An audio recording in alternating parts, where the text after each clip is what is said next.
welcome to the Australian War Memorial's last post ceremony. My name is Joanne Smedley, and joining us today from the Australian Army is Warrant Officer Class 1, Kim Owen. We warmly welcome the family of Private Percy Edgar Vile and Private Alfred Ernest Vile, whose stories will be told shortly. We are honoured to acknowledge participants in rowing for the upcoming Invictus Games. We welcome the veterans who have served, those that are still serving, and the families that support them. We acknowledge the members of RSL and Services Clubs Association, RSL Victoria and RSL Queensland, who are watching the broadcast of this ceremony across Australia. During the ceremony, wreaths will be laid at the base of the Pool of Reflection by family and visitors to the memorial. Please stand and join in the singing of the National Anthem.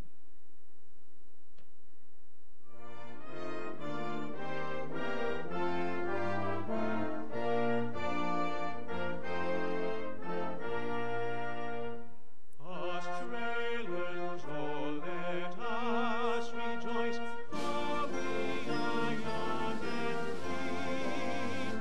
We've golden soil and wealth for toil. Our home is good by sea. Our land abounds in nature's gifts of beauty rich and rare. In history's page let every state advance Australia fair.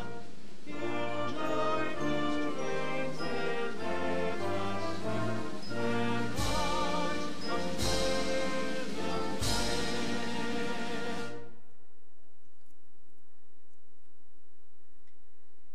The Australian War Memorial was the vision of Charles Bean, Australia's First World War official historian. Bean landed with the Australian troops on Gallipoli and stayed with them at the front through to the end of the war. The idea of this national memorial and museum came to him at Pozieres, France, in the depths of the bloody fighting of 1916. Bean's idea was that this would be a place where families and friends could mourn loved ones buried in faraway places. It would also be a place that could help all Australians understand what these men and women had endured and what they had done for us. Bean's vision, to which we remain true, is best expressed as inscribed in the entrance to the memorial's galleries. Here is their spirit in the heart of the land they loved, and here we guard the record which they themselves made. Tonight we will read the story behind just two of those on the Roll of Honour, which lists the names of more than 102,000 men and women who have given their lives for us in war and operations for more than a century. But first we present a lament, Flowers of the Forest. Wreaths or floral tributes will now be laid at the base of the Pool of Reflection.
pay tribute to Privates Percy Edgar and Alfred Ernest Vile. Percy Vile was born in 1891 in Mudgee, New South Wales, to George and Mary Vile. His brother Alfred was born 2 years later on the 14th of September 1893 in the nearby town of Gulgong. The brothers grew up in Narromine, where they attended the local public school. After leaving school, Percy went to work with his father as a carpenter in and around Narromine district. Alfred became a painter and decorator. Percy was known as a fine, athletic young man and was very well known as a keen footballer. He and Alfred were well-known figures around Narromine and highly respected members of the community. Percy enlisted in the Australian Imperial Forces shortly after the outbreak of war in August 1914 and was followed a month later by his younger brother Alfred. Both were posted to the same company of the 3rd Battalion and left Australia a few weeks later with the 1st Contingent. They continued training in Egypt for some months. In early April, the 3rd Battalion was sent to the island of Lemnos and began training for the landing at Gallipoli. They arrived off the coast of the Gallipoli Peninsula shortly after 4 a.m. on the 25th of April 1915 and heard the sound of the cover force landing before disembarking. They were immediately pressed into action, attacking Turkish forces on the heights and desperately trying to establish trench lines to protect themselves from fire. Over the following days, the 3rd Battalion was involved in constant, desperate fighting, and during the confusion did not keep records of the dead, wounded, or missing. It wasn't until the 29th of April that they were relieved and had a chance to get some idea of their losses. On that day, it was officially determined that Private Percy Vile was missing. Private Alfred Vile knew his brother had been killed in action. On the 19th of May, when the Turks launched a large-scale attack, Vile was desperate to come to grips with the enemy. He reportedly climbed up on the parapet a number of times and had to be told to get down and wait for the Turks to arrive.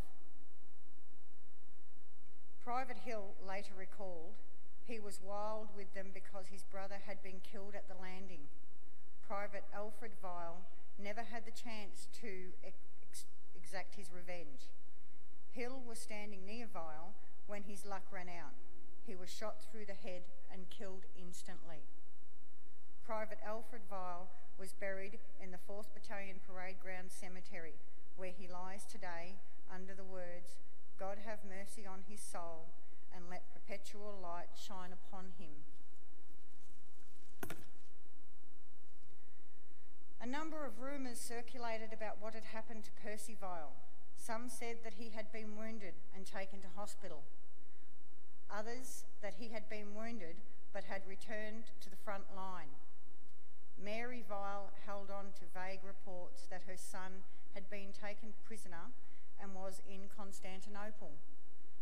It took more than a year of investigation before an inquiry determined that he had in fact been killed in action shortly after the landing. The truth was uncovered in 1921 when Private Percy Vile's remains were found in a Turkish cemetery at Pine Ridge. He was reburied in Lone Pine Cemetery, where he lies today, under the words, "May God's perpetual light shine upon him." Percy Vile was 24 years old. His brother Albert was 21. Their names are listed on the Roll of Honour on my right, among almost 62,000 Australians who died while serving in the First World War. This is but one of many stories of service and sacrifice told here at the Australian War Memorial.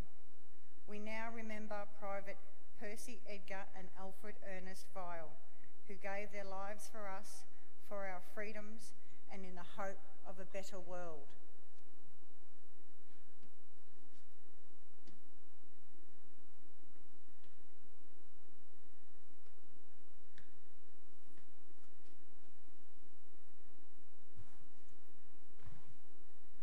They shall grow not old as we that are left grow old, Age shall not weary them, nor the years condemn.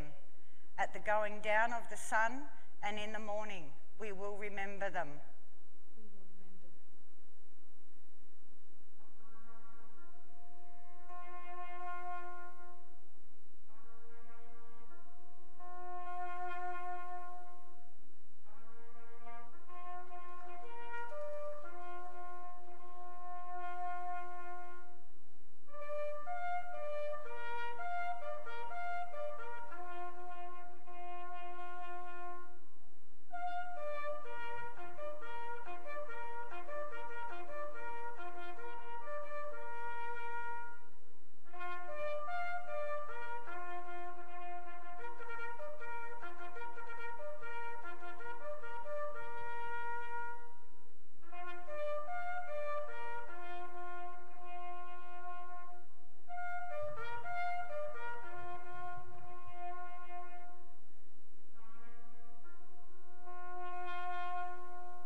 Lest we forget.